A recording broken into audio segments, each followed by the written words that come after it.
Tonight, as the world grows quiet and dreams begin to whisper, we invite you into not just one story, but two. First, we'll journey to a town unlike any other, where sleep isn't a choice, but a mystery wrapped in starlight. Then we'll wander deeper into the forgotten corridors of memory, where names echo through candlelight and the past gently finds its way home. These are tales of wonder, of silence, of remembering. Welcome to Hush Our Tales, a place where the world slows down and your mind can finally rest. You don't need to stay awake, just listen.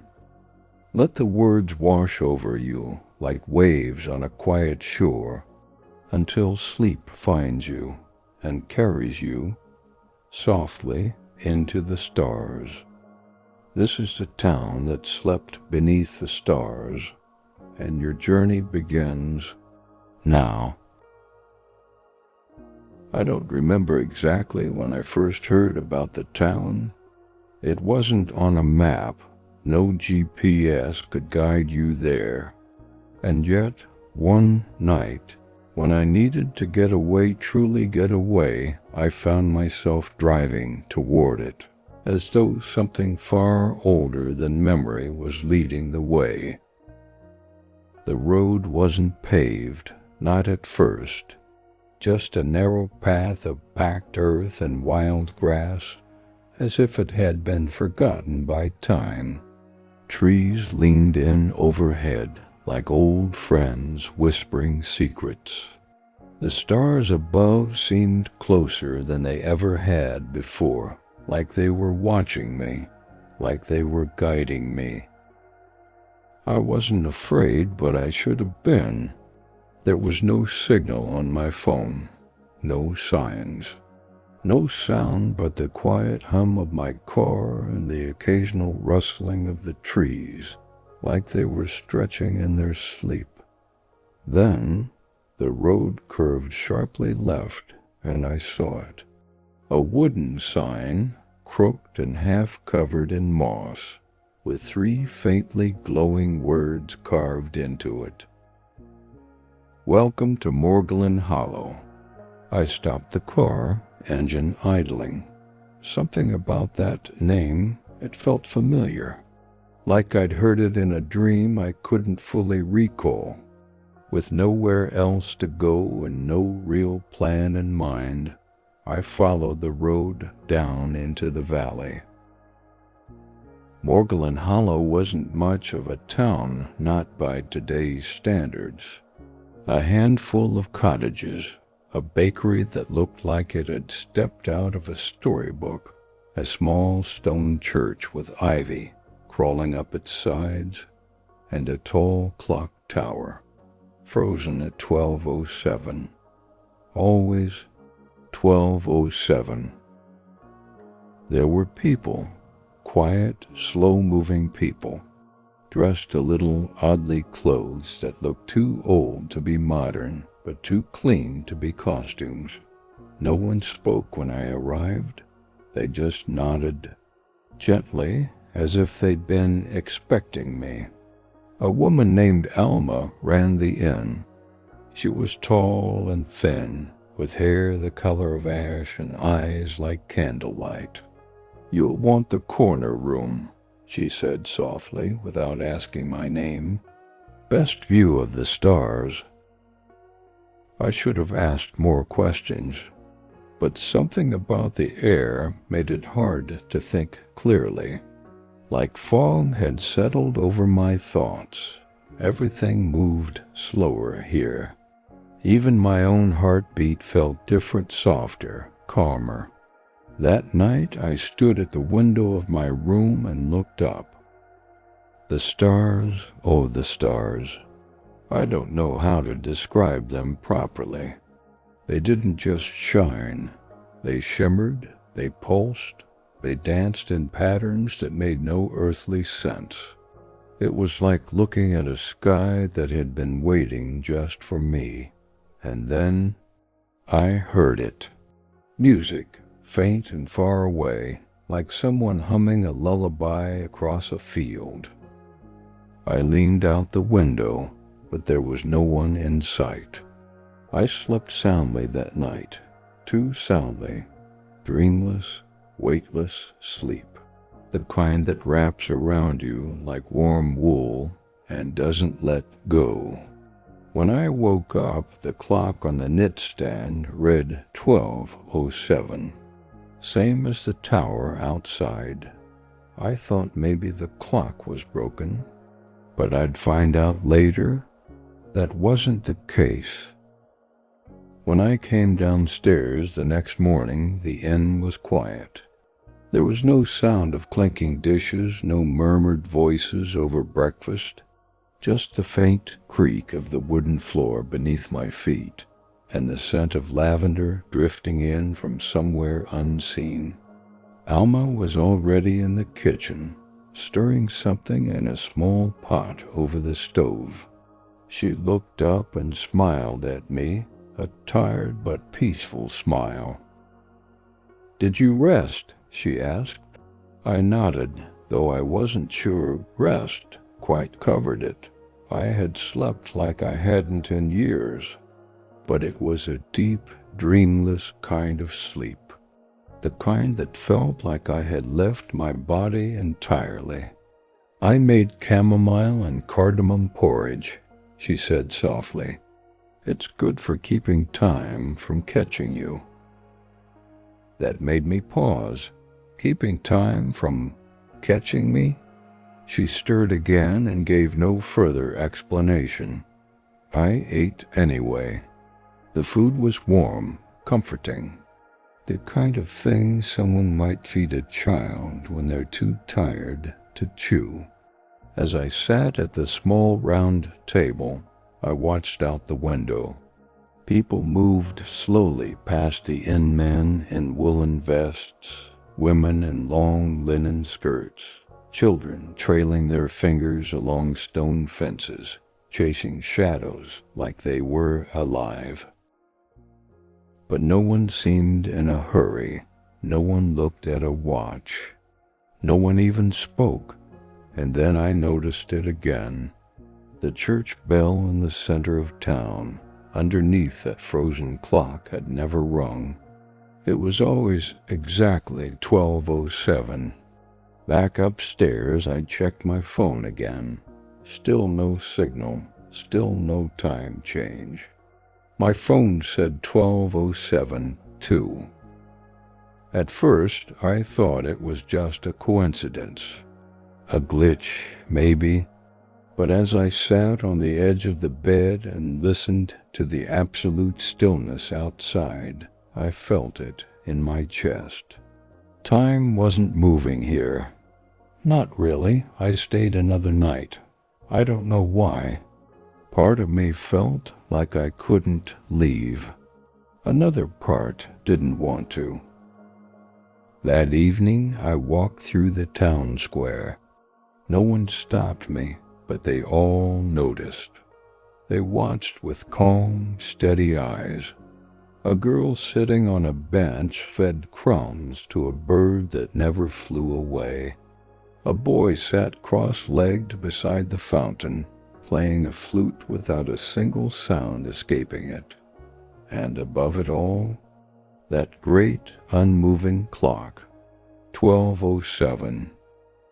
I wandered behind the bakery, past the edge of the cottages, until the cobblestones gave way to soft moss and pine needles. There I found a narrow path leading into the woods. It wasn't marked, but something about it called to me. I followed it. The air was thicker there, scented with cedar and something faintly sweet like wild honey. The trees leaned in tighter, and the shadows moved strangely, as if they breathed in sync with my footsteps. Eventually the path opened into a clearing, and in the center stood a tree unlike any I'd seen before. It was tall and pale, its bark a silvery white that shimmered slightly in the fading light. No leaves, just thousands of tiny glass-like pods hanging from its branches like sleeping stars. I stepped closer, mesmerized. Inside each little orb was a flicker of light, a memory, a dream. I couldn't explain how I knew that, but I did. This was no ordinary tree, and as I reached out to touch one of the branches, I heard that same faint music again, humming, lilting like a lullaby carried by the wind. I didn't take a pod. I didn't dare.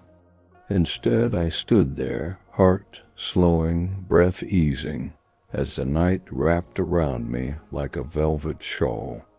The sky above opened wider, and the stars blinked, ever so slowly, as if in greeting. When I returned to the inn, Alma was waiting at the doorway. "You found the dream tree," she said simply. I didn't ask how she knew. She handed me a cup of something warm, lavender and clove. "Drink," she said. "Dreams are gentler after the first night." I sipped. It tasted like sleep. That night I didn't sleep right away. I lay on the bed in the corner room, staring at the ceiling, listening to the silence, the kind of silence that isn't empty, but full of presence, a living kind of quiet, like the world was holding its breath. Eventually, I got up, wrapped myself in the thick woolen robe Alma had left folded at the end of the bed, and stepped onto the small balcony that overlooked the square. The stars were waiting. I don't know how else to say it, they were truly waiting, hanging low as if the sky had bent itself to be closer. I could see them so clearly it was as if the air between us had vanished.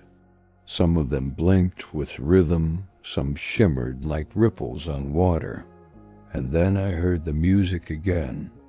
This time I followed it. The town was asleep, though no one had said it was bedtime. Windows were dark, doors gently closed.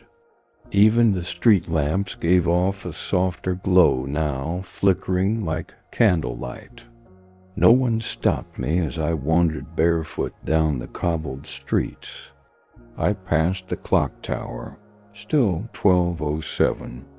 I whispered it out loud, 12:07, and the sound of my own voice startled me. It felt too loud in that gentle place. The music led me back to the edge of the forest.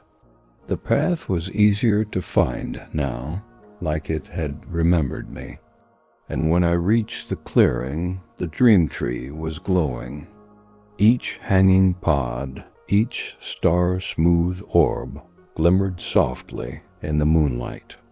It looked like the tree was breathing, expanding, and shrinking, each movement slow, rhythmic, and ancient. I stood beneath it for a long time, and then one of the pods dropped from a branch and landed in the soft moss at my feet without a sound. I didn't mean to pick it up. My fingers just moved. It was warm, and the moment I touched it, my mind filled with the memory, but not my own. A small boy running through fields of sunflowers, laughter echoing behind him, a red kite soaring above, and someone, his mother, maybe calling his name with joy in her voice. It faded just as quickly as it had come. I gasped softly, holding the pod close. A memory. Someone's dream. Someone's past. I looked up at the tree, at the thousands of other pods swaying in a wind I couldn't feel, And in that moment I understood. This place held the dreams people lost, the memories they forgot, the parts of themselves they had buried so deeply they no longer knew they existed. The dream tree kept them safe. That's what Morgulin Hollow was. Not a town. Not really.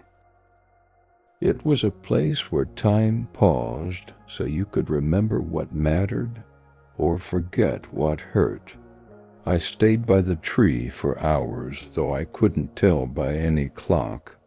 I held that little glowing pod in my hands until it slowly dimmed and melted into a single drop of light that sank into my palm. When I returned to the inn, the door was already open. Alma stood in the hall, her expression unreadable. "Did you see him?" she asked quietly. "Who?" She tilted her head. "The boy with the kite." I nodded slowly.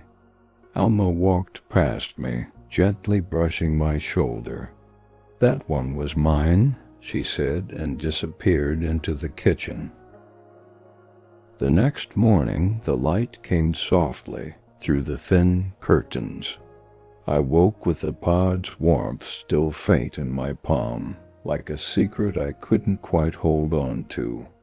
At breakfast, Alma was quieter than usual. She moved around the kitchen with slow, deliberate care, humming a tune I couldn't place. I finally asked, "Who else lives here?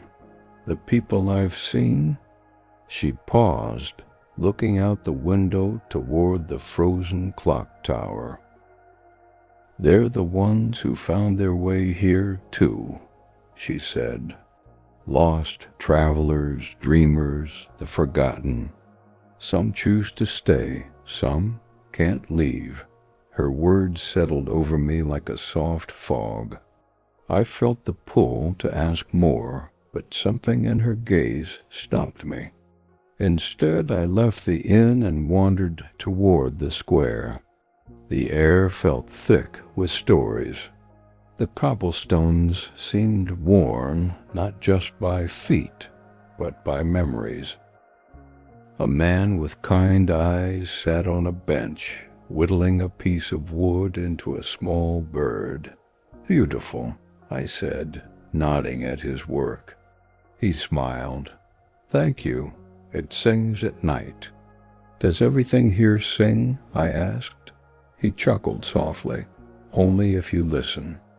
I realized then that Morgulin Hollow wasn't just a place. It was a quiet song woven from the dreams and memories of those who had come before.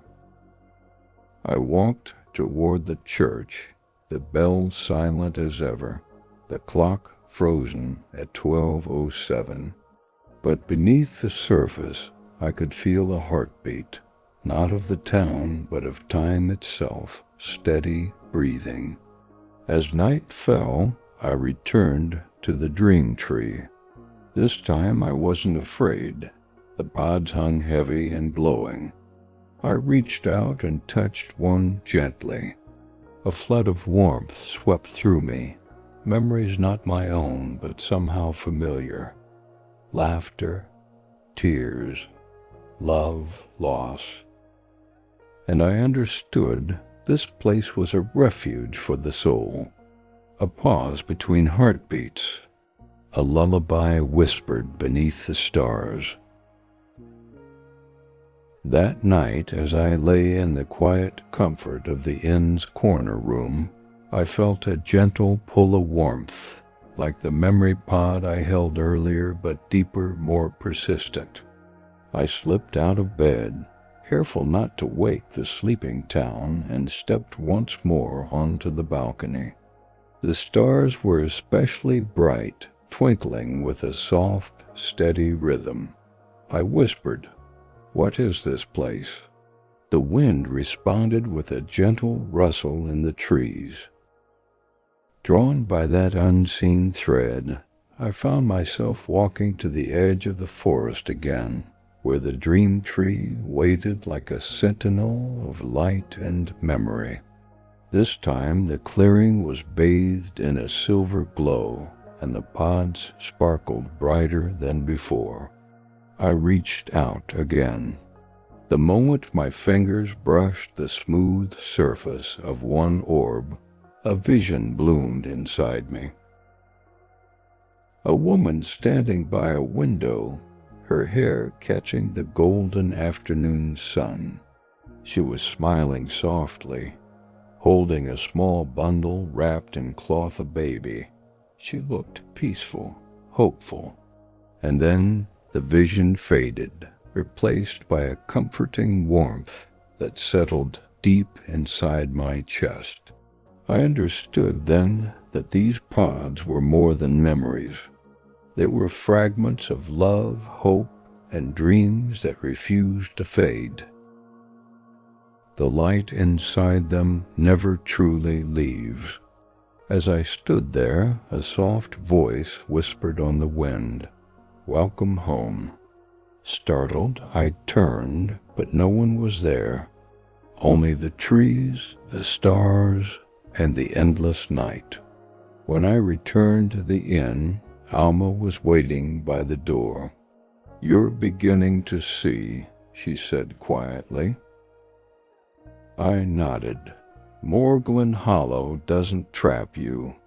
It holds you gently until you're ready to remember or ready to let go. The clock in the hall chimed once a soft, distant sound, unlike before. It was still 12:07, but somehow it felt like time was waking. I woke to the sound of the wind moving gently through the trees outside my window. It was soft, rhythmic like breathing, the kind of sound that makes you want to close your eyes again. But something told me not to sleep just yet. There was something different. I sat up slowly. The air in the room felt warmer, almost golden. Not hot, but full, like it had weight, like it carried stories. I looked at the knit stand. The clock still read 12:07, but in my chest and some part of me that didn't keep time in hours and minutes, I knew something had changed. I dressed and walked quietly downstairs. The inn was silent, but not empty. A candle had been lit in the kitchen. The same tune Alma often hummed was echoing faintly through the walls, but I couldn't tell where it came from. Outside, Morglen Hollow lay bathed in soft moonlight. Every stone, every rooftop, every tree seemed to glow from within. No one was out, not yet. The path to the dream tree was waiting, just as before. But this time, as I stepped through the forest, I began to notice something new. Tiny lights flickered in the undergrowth, little wisps of pale blue and silver that danced between the ferns and roots. They weren't fireflies. They didn't blink, they shimmered. I reached out to one, and it floated just beyond my fingertips, playful, curious. It circled me once and then disappeared into the trees. The air smelled of lavender and old books. Something soothing, familiar. When I reached the clearing, the dream tree was brighter than I'd ever seen it. Its pods, thousands upon thousands, were swaying ever so slightly, each one glowing like a lantern in a sleeping city. And I wasn't alone. There were others there now, figures dressed in soft robes, faces calm. Some I recognized from the village, the man who carved birds, the silent boy with the flute, the girl who fed the unmoving bird. They were standing beneath the branches, heads bowed. Each of them held a memory pod. I stood quietly among them, unsure if I belonged, but no one turned me away. No one spoke. And slowly, without ever discussing it, we began to place the pods back into the earth, one by one, like planting seeds. And as each pod sank gently into the mossy ground, a faint chime echoed from the dream tree, like a soft bell rung far in the distance. It wasn't sad. It wasn't final. It was peaceful, a goodbye, or perhaps a thank you. Then the clock tower and town silent all this time chimed once, just once. The sound drifted through the trees like a ripple in water, wrapping itself around the clearing and settling into our bones. I didn't realize I was crying until I tasted salt on my lips. Not from sadness, but something deeper, a kind of release. And then a hand touched my shoulder. I turned. It was Alma. She was younger now somehow. Her hair, still silver, glowed like moonlight. Her eyes were the same warm candlelight as before. "You're starting to wake up," she said gently. I nodded, though I didn't know what she meant. She motioned toward the base of the tree where a small wooden box had appeared. It had no lock, just a symbol etched on its lid, a circle with a star in the center. "Yours," she said. I opened it slowly. Inside was a single pod. Unlike the others, it didn't glow from within, it pulsed, faintly like a heartbeat. And I remembered. A park bench. A woman in a yellow dress, my hand holding hers. Laughter, shared coffee, a quiet morning before the world had changed. It was her, the one I had lost. I hadn't remembered her name until now, but here, in this still moment, I whispered it into the open air like a prayer, and the wind carried it through the branches. Then the pod in the box began to glow. Not like the others, brighter, fuller, and in the center of it I saw my own face, younger, happier, whole. A life not forgotten but buried. Carefully, gently, I turned to Alma. "What is this place, really?" I asked. She smiled, but didn't answer. Not directly. Instead, she said, "It's the place between." "Between what?" "Between remembering and forgetting. Between leaving and returning. Between the last breath and the first." I looked around at the others. They were smiling too, peaceful, and I realized something. Morglan Hollow wasn't a town in the traditional sense. It was a resting place, a moment of quiet in the endless stretch of time, a haven for souls not ready to move on or those who needed to remember just one more thing before they did. Time didn't stop here. It waited until you were ready, until you were whole again. I held the glowing pod in my hands, and for the first time since arriving, I felt it, the gentle pull of something more, of something after. I turned to Alma one last time. "Can I come back?" She nodded slowly. "Only if you forget. That's how the hollow finds you." And then the wind picked up. The stars blinked in a pattern I'd seen in dreams. The dream tree swayed once, and everything dissolved into light. I don't remember waking up. There was no jolt, no sudden shift, just warmth.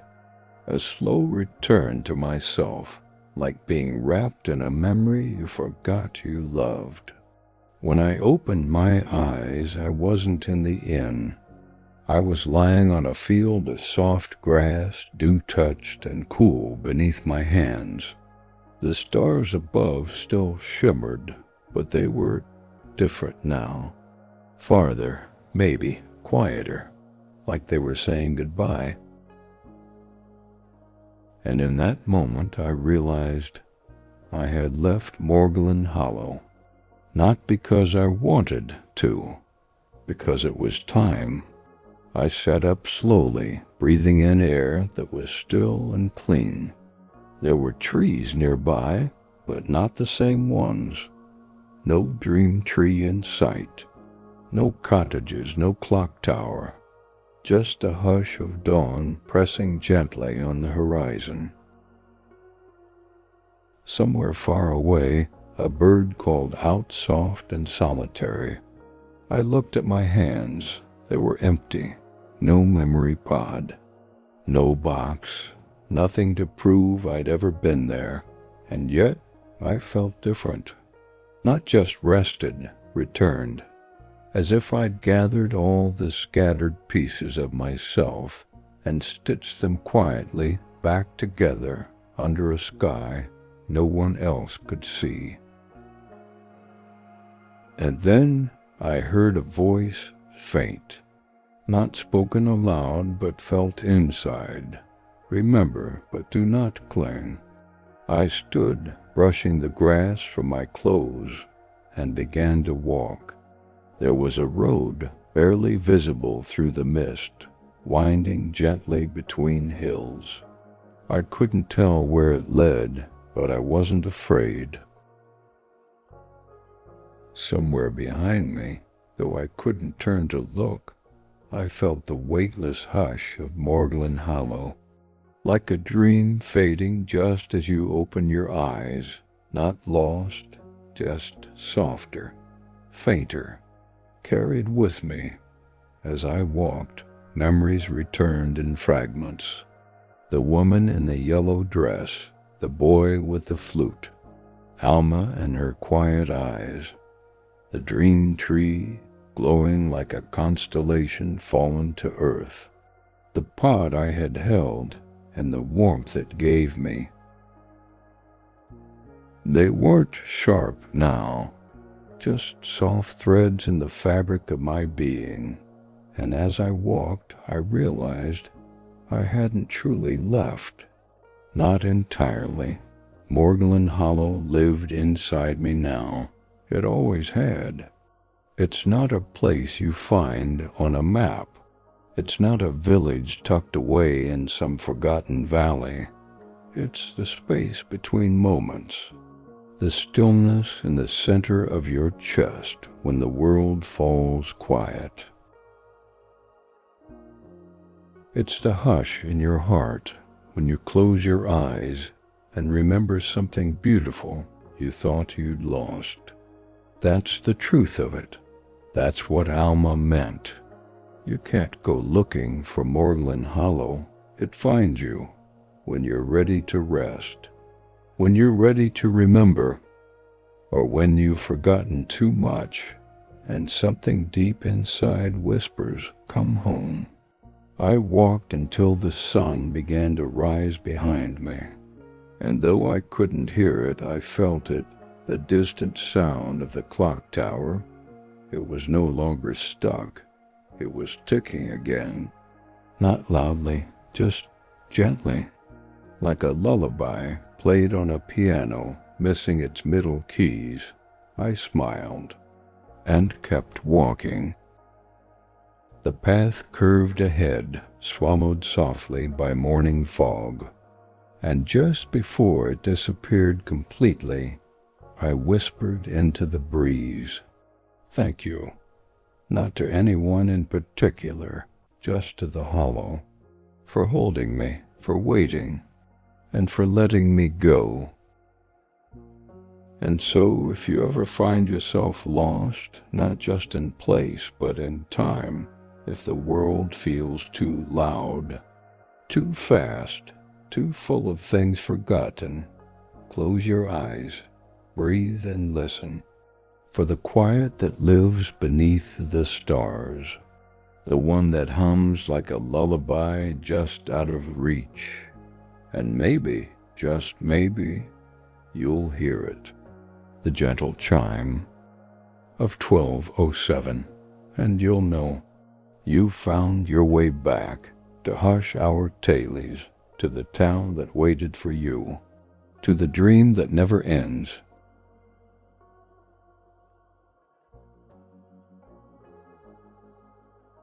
Some stories leave you with questions, others with a quiet ache, the kind that lingers in the heart like a lullaby you almost remember. But memory is a curious thing. In our next tale, we step not into a town, but into a library, one where forgotten names, lost moments, and echoes of the soul are kept safe in ink and candlelight. Close your eyes, let your breath slow, and follow the scent of old pages and whispered truths into the Librarian of Forgotten Names.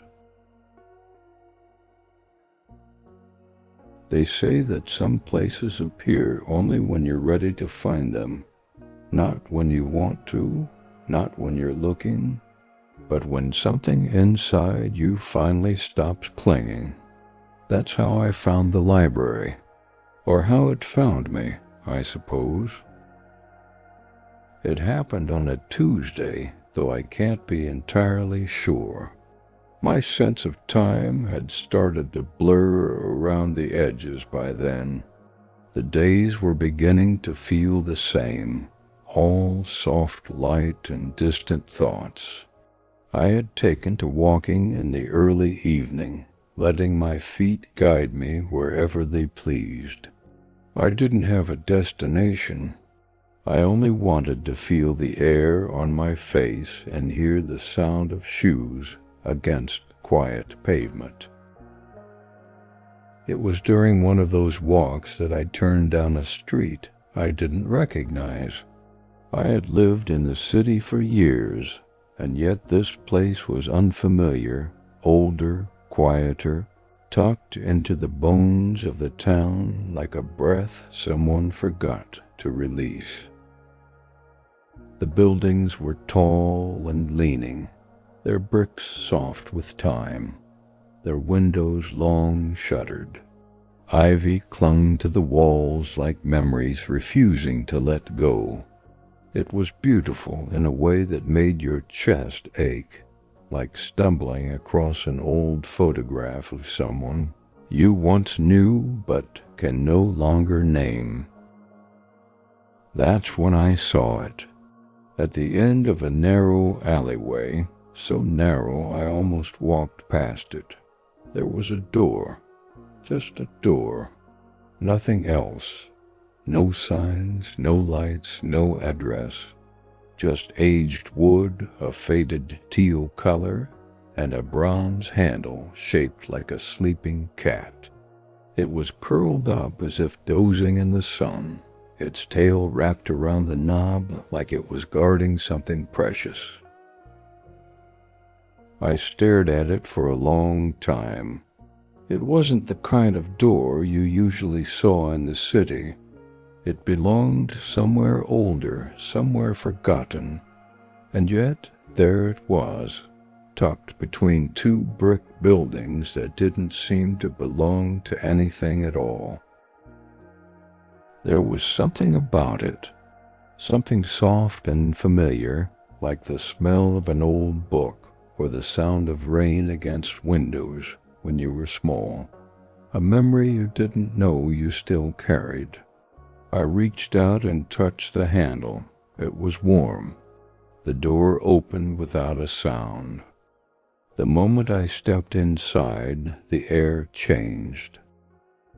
It was quiet, not empty quiet, but full. the kind of silence that feels like it's listening. Dust floated in golden beams of light, gently swirling like the room was breathing. And there were books, so many books. The walls rose high above me, shelves stacked to the ceiling, with volumes in every shape and color. The kind of books you don't see in stores anymore, bound in worn leather, wrapped in cloth, stitched by hand. Some were tiny enough to fit in the palm of your hand. Others were large enough to serve as dinner tables. There were no fluorescent lights, no digital screens. Only lamps with soft yellow bulbs and windows made of colored glass that painted the room in hues of violet, amber, and blue. It didn't feel like a library. It felt like a memory of one. At the center of the room, there was a desk. Behind it sat a man. He looked as if he had been waiting. He wore a wool scarf around his shoulders and half-moon glasses perched low on his nose. His hair was white, not from age alone, but from something older than that, like snow that had never melted. He looked up as I entered, and when our eyes met, he smiled. "Ah," he said softly, "there you are." I hesitated, standing just inside the doorway. I didn't mean to intrude." "You didn't." He gestured to the room with one hand, his fingers long and ink-stained. "This place only opens when someone needs it." I looked around. "What is it?" He leaned back in his chair, resting his hands over a small leather-bound book. "This," he said, "is the Archive of Forgotten Names." The words settled into my chest like falling feathers. "Familiar, strange, forgotten names?" I asked. He nodded. "The names we lose, of people, places, feelings. Memories too faded to hold on to, but too dear to truly let go. They come here." I took a step closer. "And who writes them?" "You do?" he said, and smiled again. "Eventually." I wandered slowly between the shelves, trailing my fingers along the spines of the books. Some were labeled with delicate tags, names written in looping script. Others had no titles at all, just symbols or empty covers.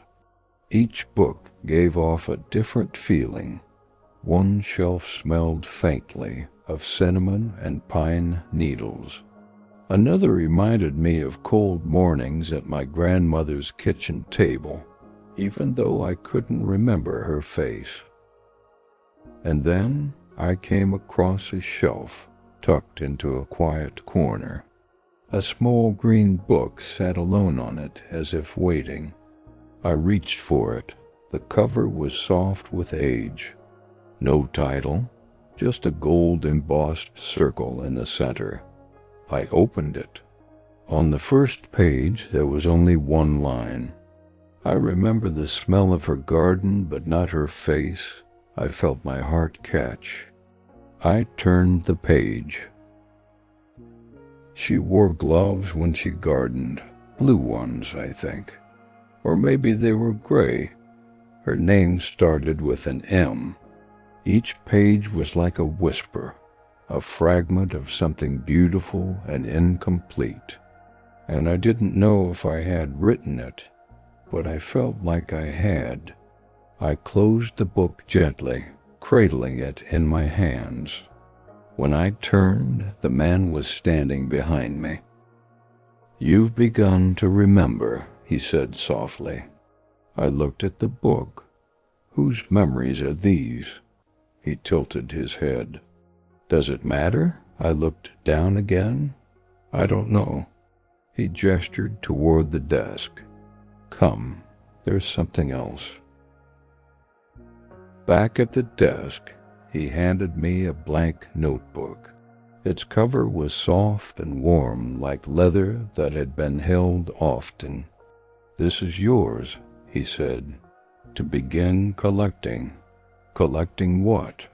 He smiled, patient, kind. "The pieces you didn't realize you'd left behind." I opened the notebook, still blank. But already, in the quiet corner of my mind, something stirred. Not a memory exactly, more like the outline of one. A shape, a sound, the feeling of someone holding my hand on a train I can't quite remember boarding, and so I sat. And I wrote. The pen moved slowly at first, like it didn't quite trust me yet. I sat at the desk, staring at the blank page, waiting for the words to arrive. The room was still, but not silent. There was a kind of humming in the walls, almost like distant music carried on a breeze that couldn't be felt. The librarian stood nearby, shelving a book that had fallen open on the floor. He worked quietly with reverence, as though each book held something sacred. Eventually, I wrote the word Thursday. I wasn't sure why. It didn't mean anything, or so I thought. But as I stared at it, a sensation stirred. The smell of rain, wet sidewalks, a coat I used to own, but couldn't describe. I added a second line. She always wore yellow when it rained. I paused, surprised by my own handwriting. Then, I think I loved her. My breath caught in my throat. Where had that come from? I looked up, but the librarian had disappeared deeper into the shelves. Just me, the golden light, the silence of books. I turned to a new page and wrote more. Short lines, half-thoughts, names that had no last names, words that tasted like honey and ink and smoke.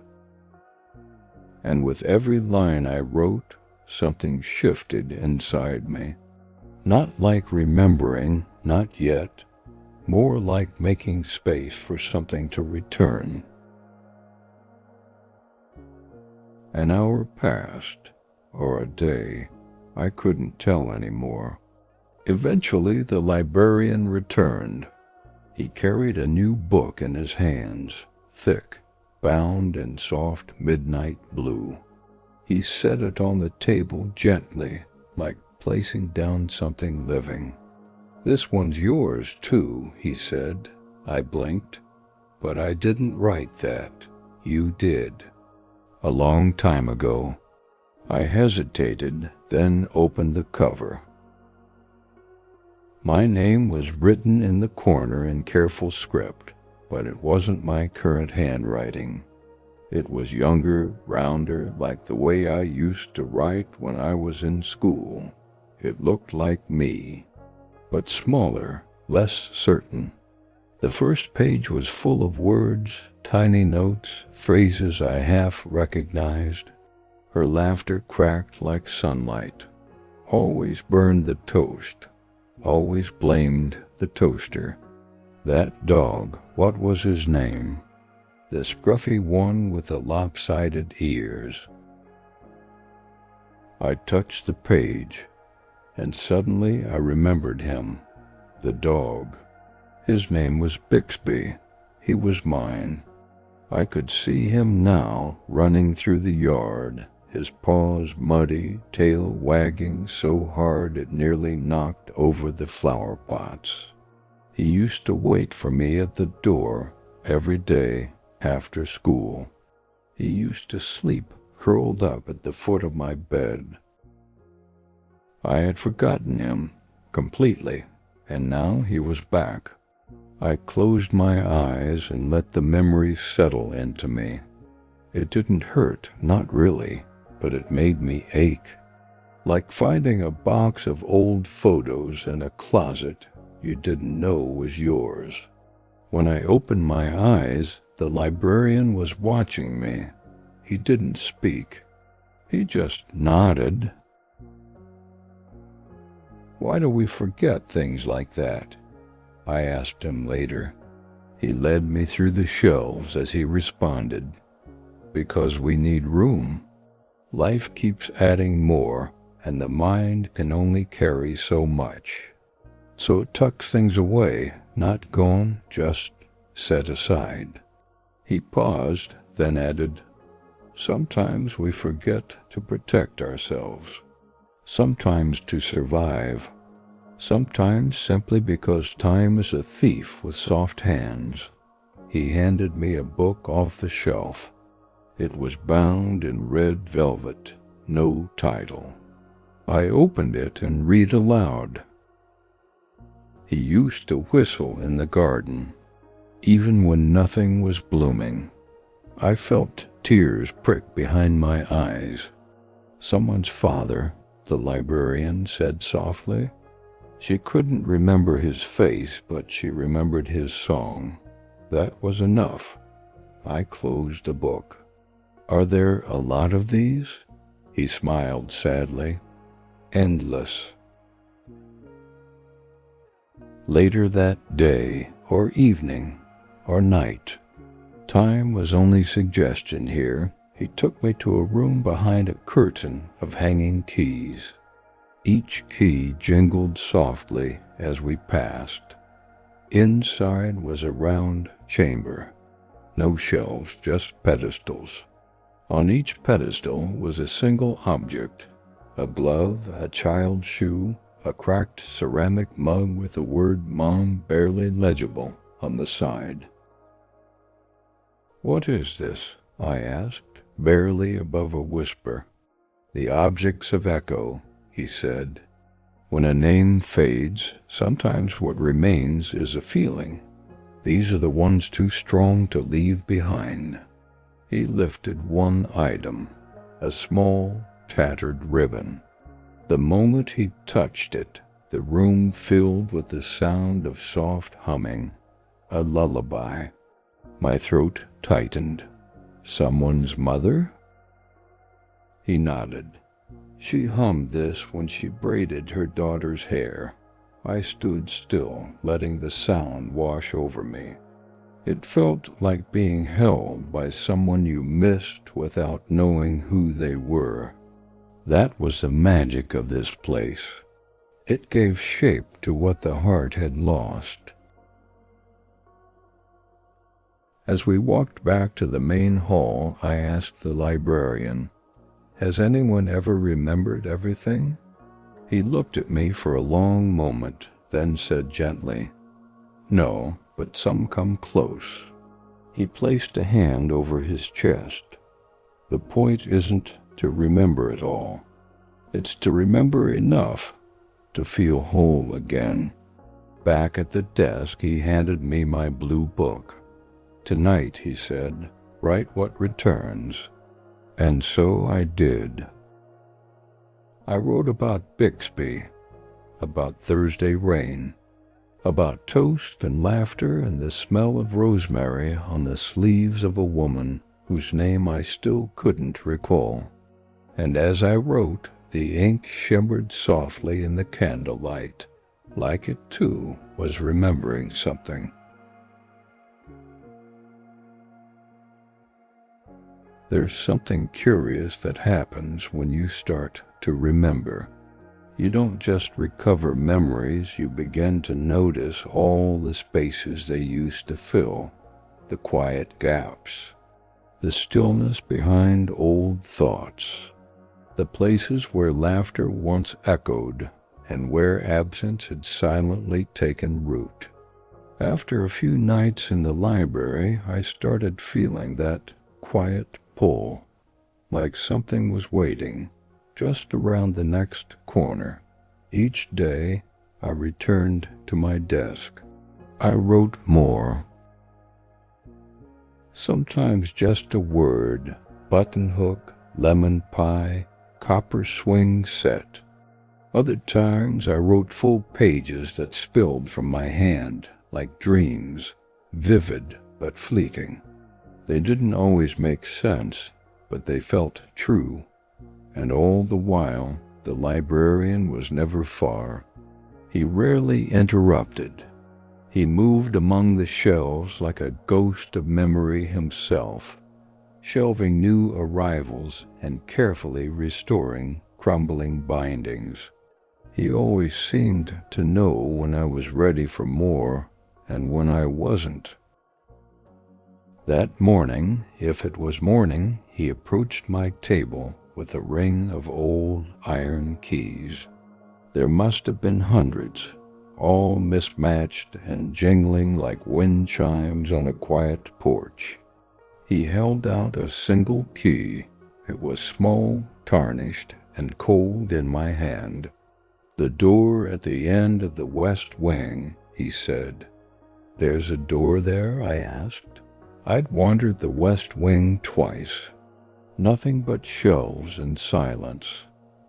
He nodded once, almost solemn. "You'll find it now."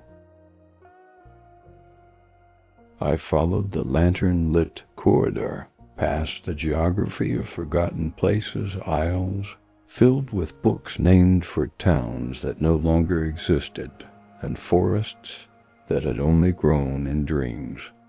I passed the collection of remembered fragrances, the aisle where books smelled like pine needles, lemon cake, ocean wind, and dusty attics. And then I saw it, a door, set into the wall where I knew there had only been books before. It was tall, narrow, and painted deep green. There was no handle, only a keyhole and a small inscription at eye level, "For what you were not ready to remember." My hand hesitated at the key. I wasn't sure what I'd find behind this door. A forgotten face? A long-lost version of myself? A name I had buried beneath years of distraction? But the key turned with a soft click, and the door opened inward. The room was dimly lit by a single stained glass window shaped like a teardrop. Inside were only two things, a wooden table and a book. The book was closed, bound in dark gray leather with no title, no markings, nothing to give away its purpose. I approached slowly, each footstep muffled by the heavy rug. The moment I touched the book's cover, I felt it. A tremble in my chest, a tightness behind my eyes, something old and half forgotten, like a song I used to hum as a child, but hadn't sung in years. I opened to the first page and saw a name, one I hadn't spoken in a long, long time. Elias. The name hit me like soft thunder, not loud but deep. It rang through every bone in my body. Elias. I didn't know if he was a friend, a brother, a stranger, or someone I had loved. I only knew that he mattered, that once he had been part of me, and that I had locked him away. The pages beyond were blank, just that one name on the first page, waiting. I sat at the table and stared at it for what felt like hours. The librarian found me there later. He didn't speak, just stood in the doorway, watching gently. Finally, I whispered, "Why did I forget him?" The librarian stepped inside, his voice low. "Sometimes we forget because we must, because to carry something too heavy, too sharp, would tear us apart. So we store it. Here." I nodded slowly, eyes still fixed on the name. "I don't know who he is." "Not yet," the librarian said. "But you will." He placed a cup of warm tea beside me. It smelled like cinnamon and memory, and quietly left the room. That night I couldn't sleep. Sleep in the library was different. Not dreams, exactly. Just soft moments, echoes. You'd close your eyes and float through fragments. A birthday cake. A letter that was never sent. A goodbye said too quickly. But that night, all I saw was the name, Elias. It drifted behind my eyes like a paper boat on still water. The next day I returned to the room with no title. The book was waiting, and something new had appeared. A single line beneath the name. He knew before I did. My breath caught. Knew what? I whispered aloud. And suddenly the image came. A bench in a park, autumn leaves, my hands in my lap clenched, and someone sitting beside me. I couldn't see his face, but I could feel the silence between us, comfortable, familiar. He had said something I wasn't ready to hear, and I had turned away. The memory faded, but the ache remained. Over the next few days, I visited that room again and again. Each time, the book revealed a little more. A shared childhood memory. A train ride in the rain. A missed phone call. A letter never opened. And slowly a picture formed. Not complete, but honest. Elias had mattered, and I had buried him somewhere deep. The reason still out of reach, but the love, it had never left. I finally asked the librarian, "What happens when I remember?" He looked at me, his eyes as soft as worn pages. "You decide what to do with it. You can carry it, you can release it, or you can let it become part of you again. And what if it hurts?" He smiled gently. "Then you'll know it mattered." That night, as the candles burned low and the library seemed to breathe around me, I opened the book once more. The page now held a single question. Will you forgive yourself? I didn't have an answer, but I closed the book softly and whispered into the quiet, I want to. It was raining the morning I first noticed the sound. Soft at first, like whispers pressed against the edge of a dream. A rhythm that wasn't wind or water or the usual creak of the library's old bones. It was different, faint but persistent. I paused on the main stairwell, listening. The sound was coming from beneath the library. Not the shelves, not the west wing. Lower, somewhere I hadn't explored. I followed it down narrow stairs I hadn't noticed before. Worn stone steps, spiraling deep into a part of the archive where the light didn't reach. The air grew cooler with each step, the hush thicker. The walls closed in around me. Not in a frightening way, but in a way that asked for silence, like a chapel built for ghosts. At the bottom I found a heavy iron door. Dust clung to it like fur. An inscription above the arch read, "For the words never said."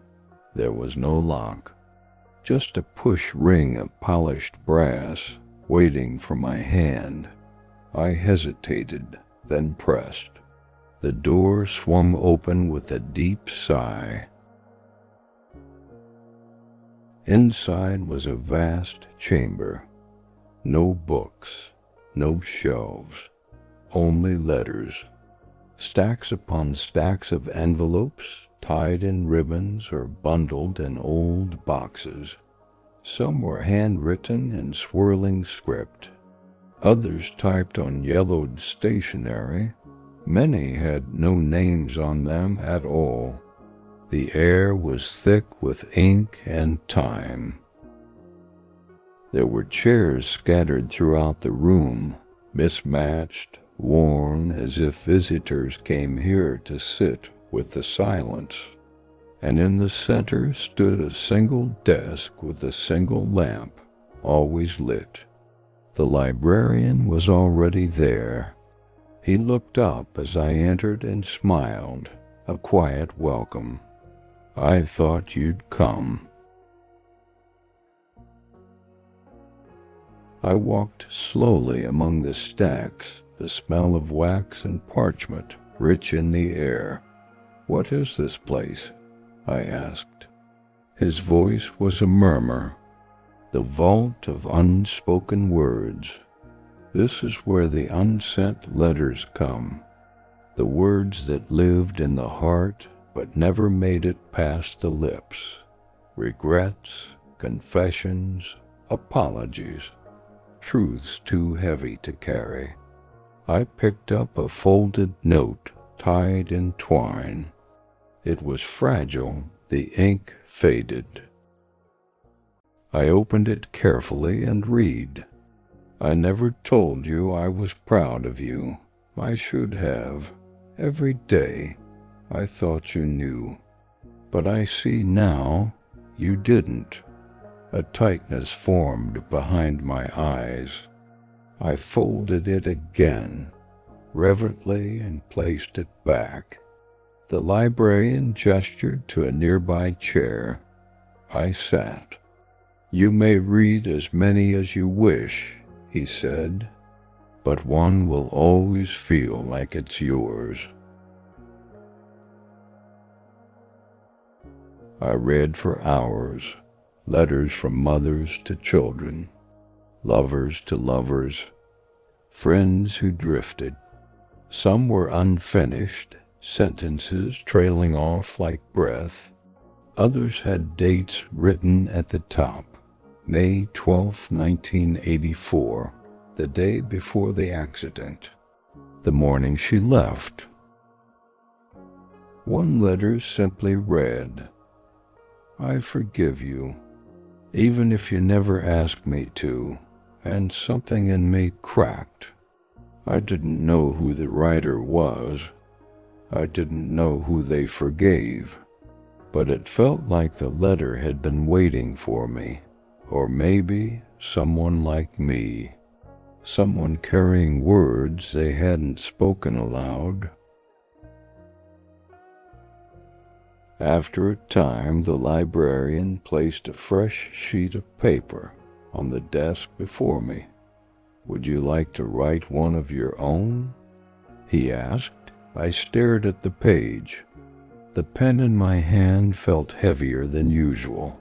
I didn't know what I was going to say, but my hand moved anyway.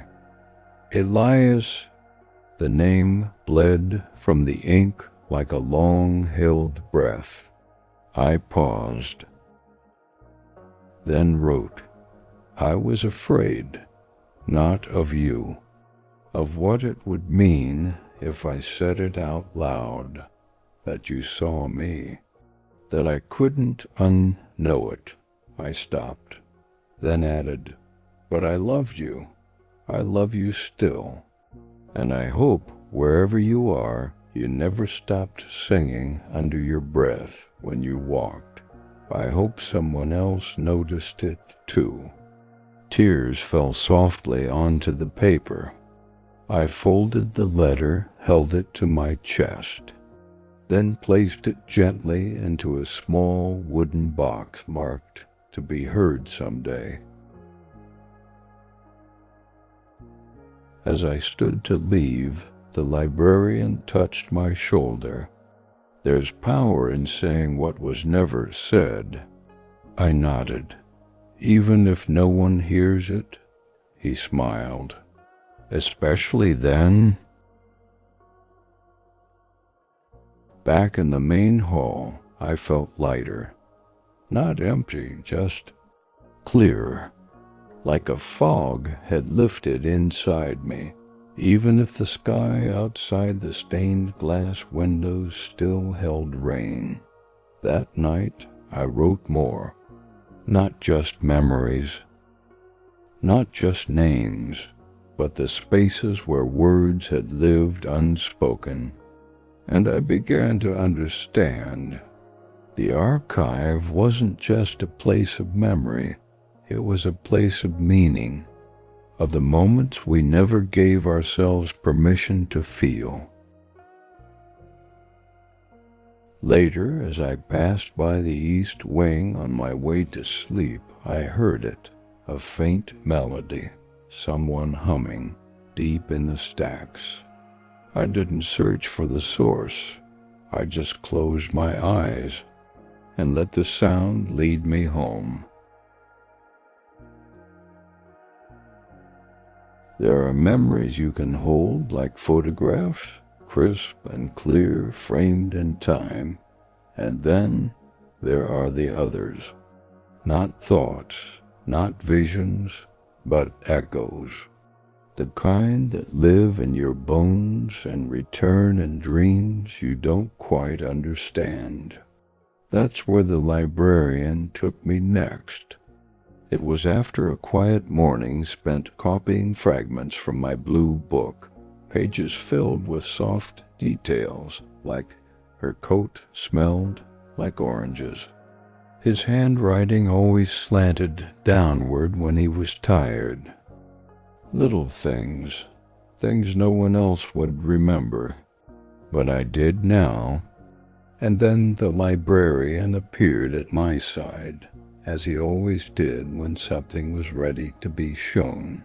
He handed me a candle, not electric, not wax. It glowed faintly, as if lit by memory itself. "Follow me," he said. We walked down a long corridor, past murals made of letters, real letters, sealed and folded into shapes like feathers and trees.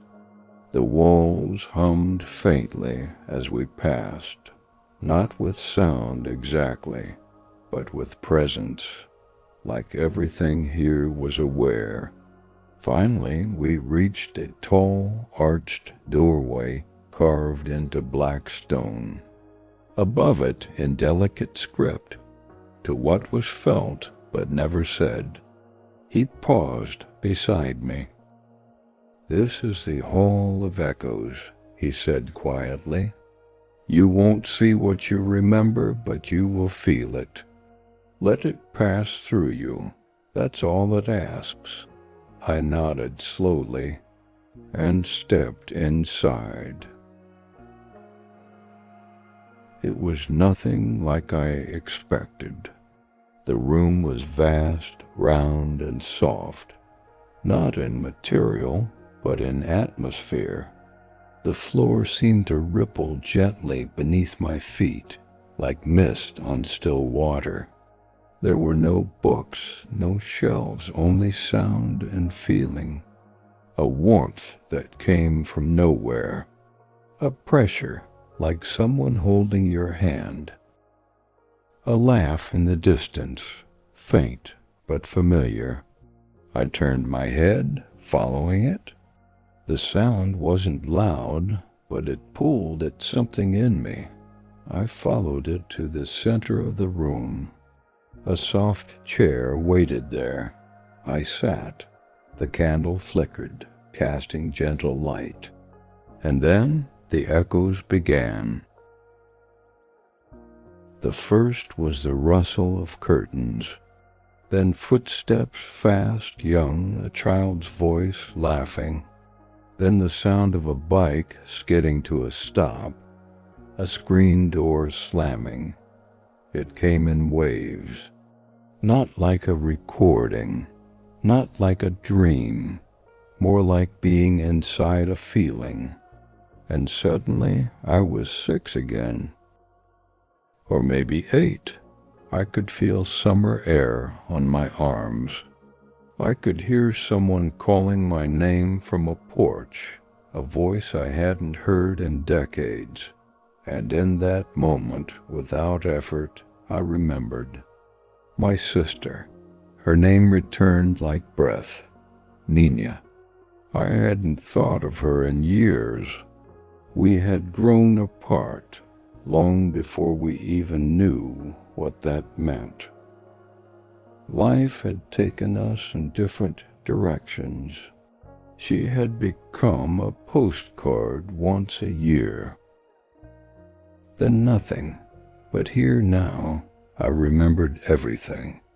Our made-up songs, the way she hid candy in her pillowcase, her habit of humming when nervous. I felt her laugh inside me, soft and echoing, and I whispered, "Nina." The candle pulsed gently, and the memory, no, the feeling, faded like mist in the morning. More echoes came, one by one. Some brought joy, a dance in the rain, a surprise picnic under stars I now knew had names. Others brought tears.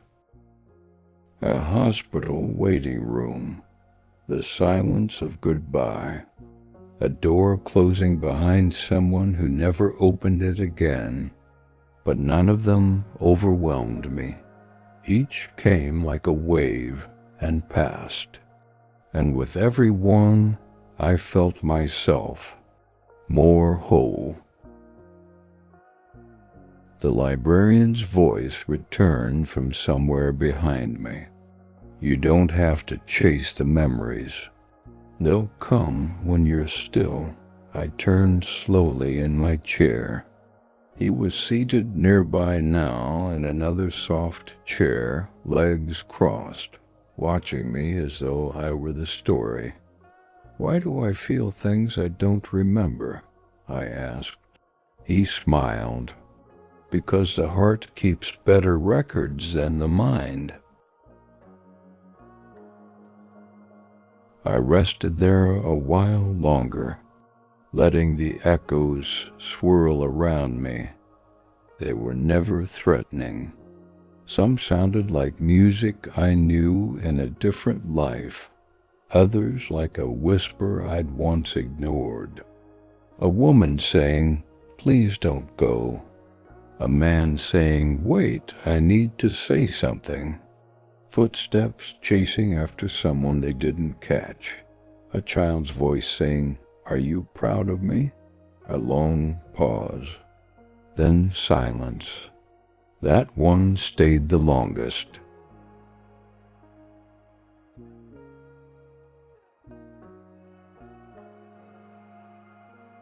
Eventually the echoes softened. The room dimmed, and the librarian stood. "It's time," he said. "For what?" "For the next part of remembering." He handed me a small stone, smooth, warm. It had the words still etched into it. "What do I do with this?" I asked. "You keep it with you," he said, "for the moments when you forget who you are." As we left the hall, I didn't feel broken. I didn't feel sad. I felt spacious, like someone had opened all the windows inside me and let the light back in. I looked at the stone again, still, and for the first time in years, I felt that way, truly, deeply still. That night, back in my corner of the archive, I lit my candle again, and I wrote, "Nina, I'm sorry I didn't write. I thought you forgot me, but maybe I forgot myself." And in the flicker of the candlelight, I swore I heard her humming again, far away, but closer than she had been in years.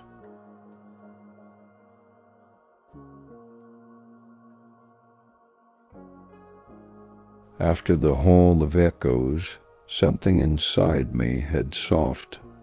I found myself walking slower, writing more, pausing longer before turning a page, as if I could hear the hum of memory just beneath the ink. The librarian noticed, of course. He always did. That morning, or was it evening, he appeared beside me as I sipped tea in the amber corner near the old globe.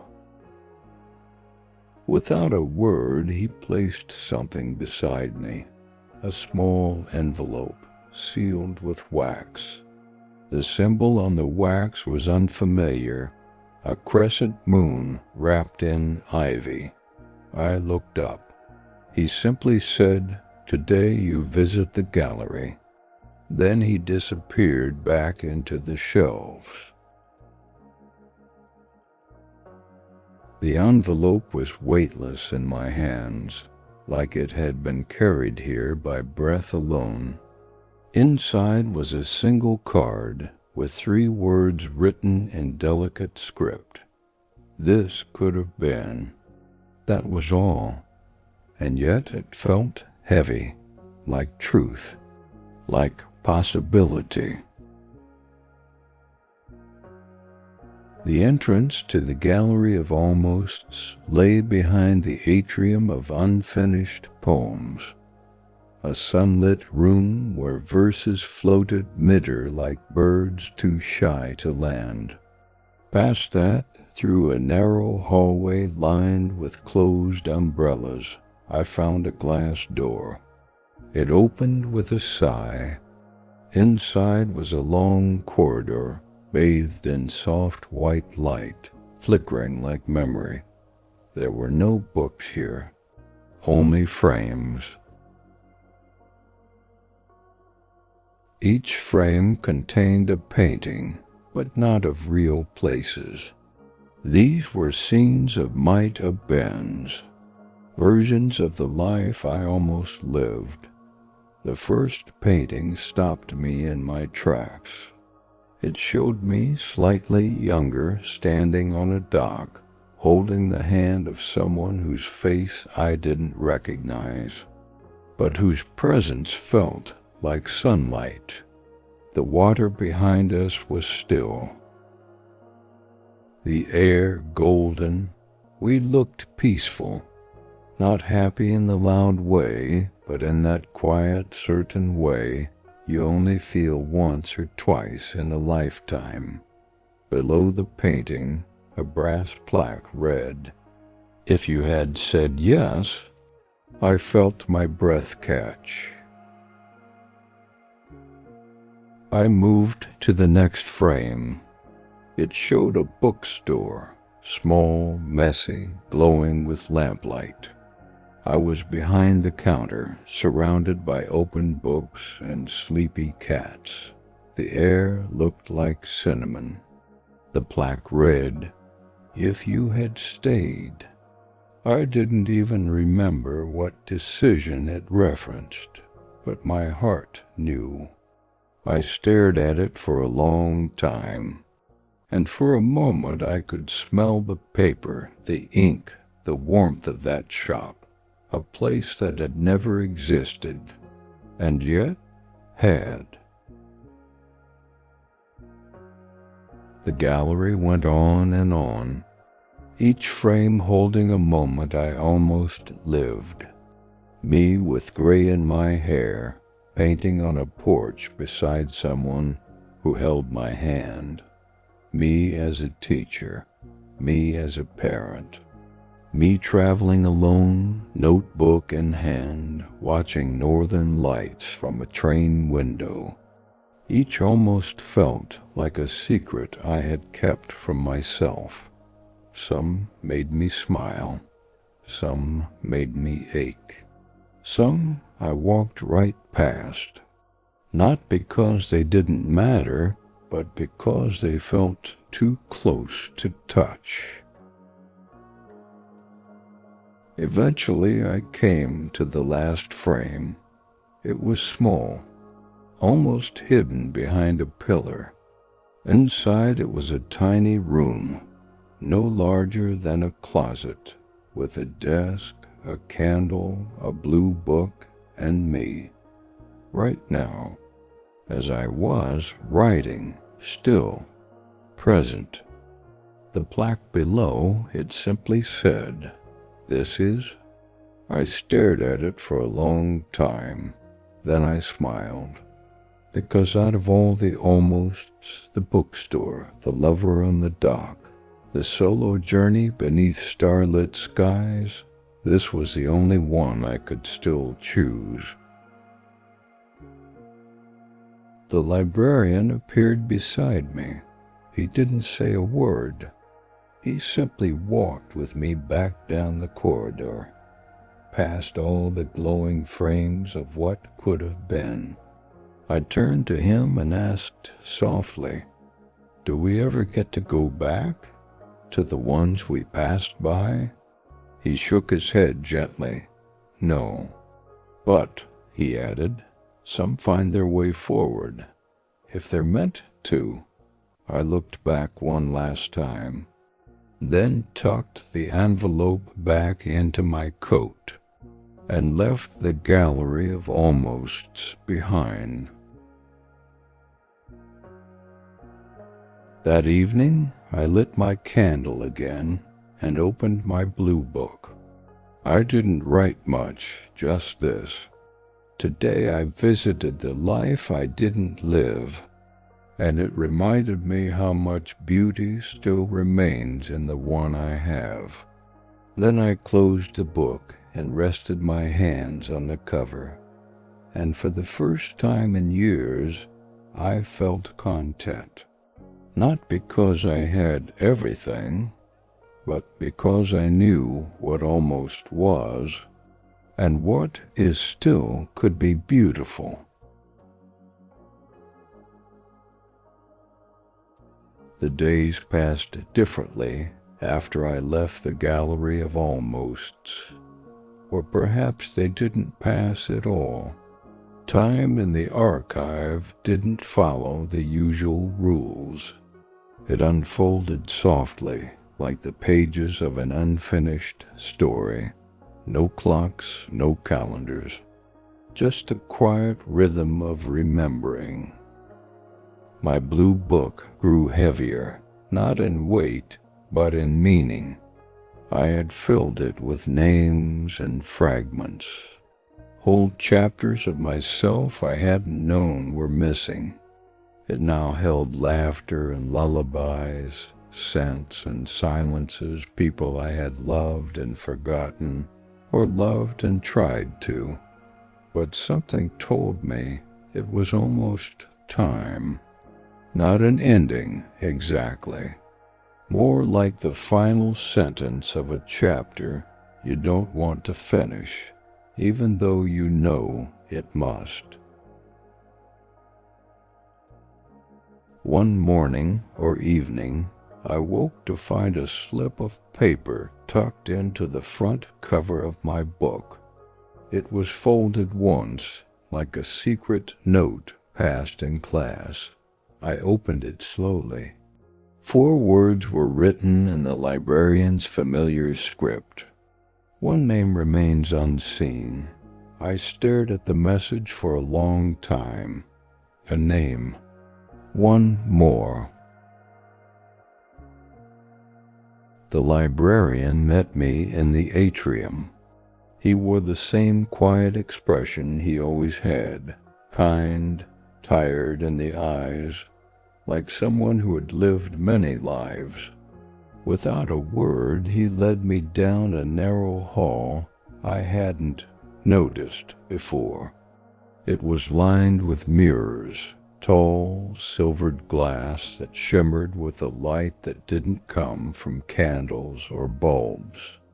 Each mirror reflected not just the present, but possibility. In one, I saw myself as a child, covered in finger paint. In another, I was much older, standing beneath trees with silver leaves, smiling. But the final mirror was dark, fogged, as if it was waiting for something I wasn't yet ready to see. The librarian placed his hand against the glass. It cleared slowly, and what I saw stopped my breath. It was me, not older, not younger, just me. But my eyes were open wider, my shoulders lighter. I looked whole, complete, like I had stopped hiding from something. Below the image, written faintly in gold, was a name, my own. Not the name others called me, but the name I had long buried. The one I whispered only in dreams or not at all. The one I had chosen for myself long ago, but never spoken aloud. I reached out and touched the glass, and whispered it, not in fear this time, but in truth. The librarian stepped beside me. He placed a soft hand on my shoulder. "It was never lost," he said gently, "only waiting." I nodded, and for the first time I felt seen, by myself. We walked slowly back to the main hall. There, on the center table, my blue book lay closed beside a new item. A small wooden box, carved with symbols I didn't recognize but somehow understood. "This is for you," he said. "What's inside?" I asked. He smiled. "A beginning." Huh. That evening I wrote my final entry. The candle burned low. The shelves stood quietly around me. I wrote, "I leave this place not with everything remembered, but with everything embraced. I carry the names I once forgot, the people I once was, and the love I once feared to name. If someone finds this book, know that you, too, are more than what you've left behind. We are not made of endings. We are stitched from beginnings." I closed the book and tied it with a blue ribbon.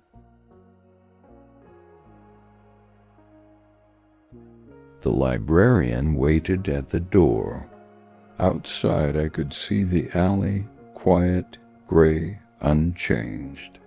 But now I could also see something else. The golden threads of memory trailing behind me, leading not just back, but forward. He held the door open. I turned to him. "Will I forget this?" I asked. He smiled softly. "No, not all of it." He handed me a folded note. "For when the world feels too loud," I took it, pressed it to my heart, then stepped out into the still morning light. As I walked away, I heard the faintest sound behind me. A door closing, a page turning, And then a whisper, not from the librarian, but from the archive itself. We will remember you. Back in the waking world, everything felt softer. I spoke more gently, paused more often, laughed a little easier. And every so often, when I opened a notebook or lit a candle, I could still hear the hum of the archive, still feel the ink in my hands, still remember the names, even my own.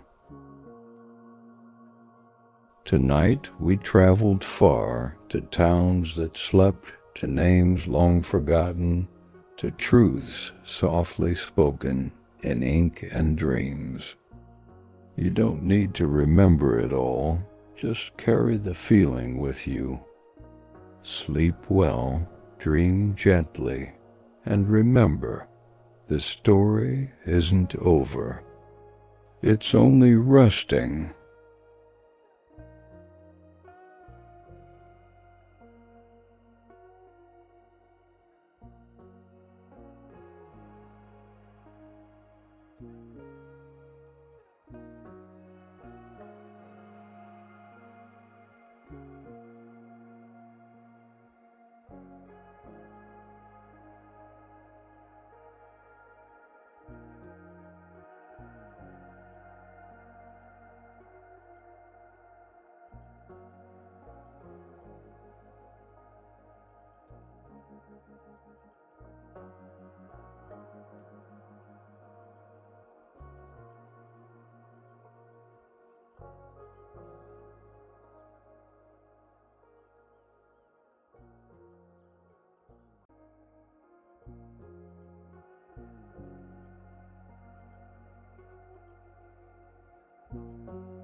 you.